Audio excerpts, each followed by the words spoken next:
All right, so this segment of the video we're going to call Start with the Fittings or Fitting Placement. So we have the evaporator pulled out of the car. Brian had it hung in there previously. The first thing I'm going to do is take the caps off of the heater core. And I don't know if you heard that or not, but I just heard gas escaping as I released that plug. As I've taken this cap off, there's a rubber plug inside.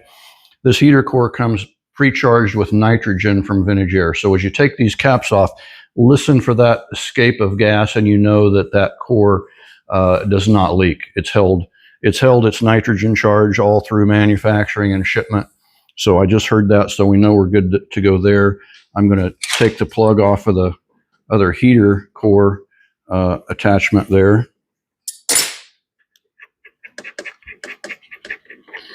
And we're going to go ahead and install. Now this is a good point to look at. The plug is still in the heater core. It didn't stick to the cap. I've had customers that have called after the installation is done, and I don't have any heat in the car is the complaint. And you've got to be careful to make sure that plug comes out. If I were to put my fitting on top of there, then actually I'm not going to have water flow. So make sure the plugs come out of those two fittings for your heater attaches. There's the plug. On the top when it stuck in the cap, on the bottom when it didn't. So be sure that those come out so that you have open passage for hot water to flow through the heater core. These are the fittings that came in the SureFit kit. So we're going to attach those to the heater core. And right now we're just kind of dry fitting everything together. Again, we'll lubricate those O-rings before we do final assembly. But I'm going to attach those to the heater core temporarily so that we sort of get an idea of where we're routing our hoses and if we need to exchange any fittings. So these are 45-degree hose barbs that use 5/8 heater hose. And for now, I'm going to kind of rotate those. Loosen this one up. I'm going to kind of rotate them up and above the blower assembly. There we go. I think that'll make our life a little easier inside the car to attach our heater hoses to those barbs if they're kind of pointed up in this direction.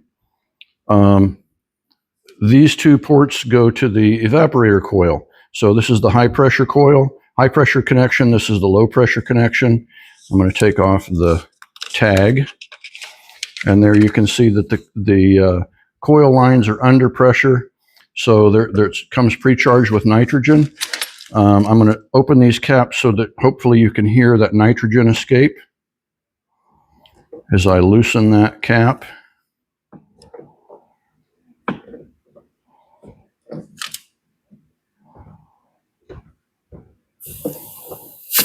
Did you hear? If you heard that little wisp of gas escaping, that was the nitrogen charge. So there it goes. So we know that this evaporator does not leak. It's been pre-charged with nitrogen. So we know that this evaporator, when our installation is complete, unless we do something silly like drill a hole into it, we know that this evaporator will not leak. If we do have a leak in the system, it won't be in the evaporator case.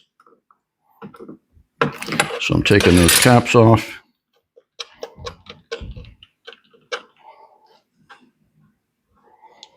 And again, because this is a SureFit kit, it's a little different than a universal application.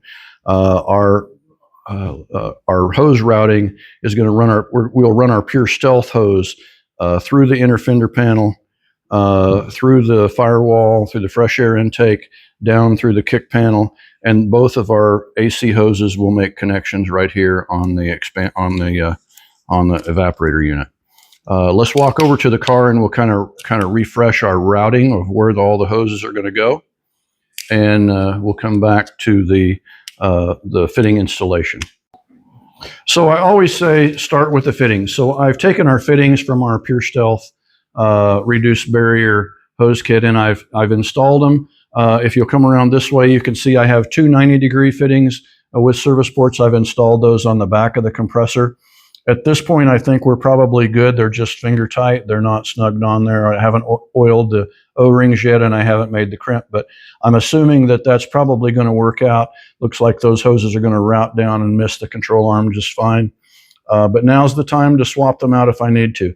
This number 8 hose is going to go forward to the condenser. If you'll come up to the front of the condenser, you can see that there are 2 hard lines that were supplied with the kit that Brian purchased from Vintage Air. This is the number 8 line. So this connection is actually going to end up back at the compressor. This is our high side off of the compressor into the condenser. Brian sent us these hard lines, and we were able to apply our Pure Stealth coating to those so they'll match the hose ends really nicely as well. But because this car is a SureFit kit, I have a couple fittings that we're not going to use.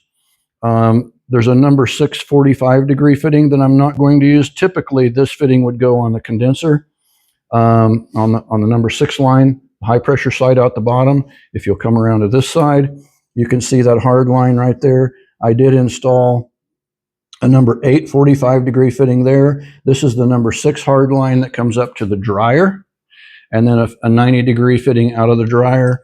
This fitting would typically go here, and this number 645 would typically go on the condenser itself. But because of this hard line, I'm able to eliminate these 2 fittings. So for the time being, at least, we're not going to use these 2. Inside the car, I have 2 fittings on the evaporator itself. They are 90 degree fittings, and I've loosely hand installed them on there.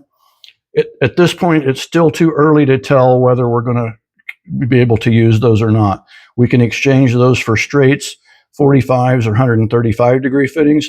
As we get a little farther along in the process, we'll know whether those fittings are going to be optimal or whether we need to exchange them. The 2 heater fittings are installed. I'm going to go ahead and install a length of 5/8 heater hose on both of these barb fittings from Vintage Air.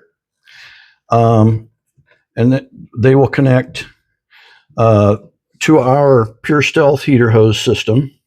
They've got to go through a heater control valve. One of the lines will go through a heater control valve, and we'll cover that in just a little bit as well. So these fittings, O-rings are oiled. Those are snugged up tight. We're ready for some 5/8 heater hose on both of these lines, and then we'll go from there.